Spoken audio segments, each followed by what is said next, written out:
Hello everyone and welcome back to Shanahan Militaria. In today's video we're going to cover this item. What this is the M7 Vietnam era bayonet. So we're going to put it on the table now and we're just going to have a quick look at it. So now we have the bayonet on the table. We have the two components. We have the bayonet and we have the sheath or the scabbard. The scabbard itself is actually marked here. I don't know if you can make it out. It says USM 8A1. So the scabbard itself has an actual designation. Now I do not know if this is a reproduction or a real item. Now it does have a bit of wear to say that it is not a reproduction, but I can't find any manufacturing marks on the blade where there should be here on the blade or actually on the hilt here. But that's not to say it's not an original. I just can't find I just can't find the manufacturing marks. They could actually be under the handle, I'm not sure. But saying that, if it is a reproduction, it's a very good reproduction. There's a bit of weight to it. The blade itself is sharp and the scabbard is the correct colours. It looks a bit darker here under the light, but it's not actually that dark. So the bayonet itself came into service in 1964 and it is still used up until the present day, but mainly by National Guard units and reserve units for the American military. The blade itself is known as a spear point blade. It's a bit like the Fairborn Sykes knife of World War II, except the blade does not, it only comes down maybe a quarter of the way down the blade, this top cutting edge.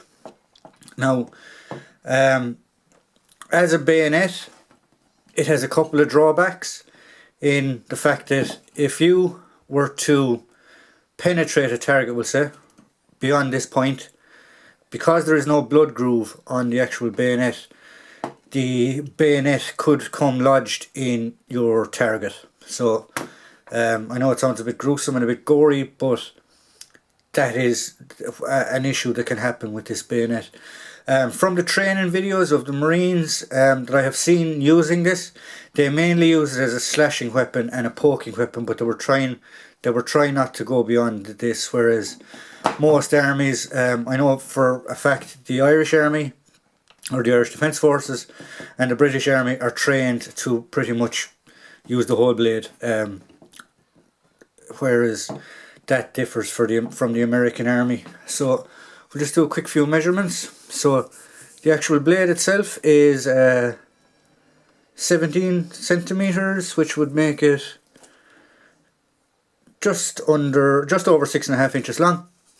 Altogether it is 11.5 inches long, and then if we do the centimeter side of it, it is about 28 centimeters.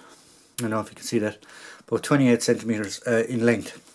The blade itself is an inch thick or an inch wide, so that would make it 2 centimeters or 2.5 centimeters. And if I flip it to the inch side, there you have your inch. So that's the bayonet. It's the M7 Baynoet, as I said, brought into service in 1964 and used by the American military in Vietnam, and limitedly used by the Australians as well, who had some of their soldiers armed with M16A1s, but mostly they carried the FAL, so they had a different type of bayonet, or the SLR, Fabrique Nationale. So that is the M7 bayonet.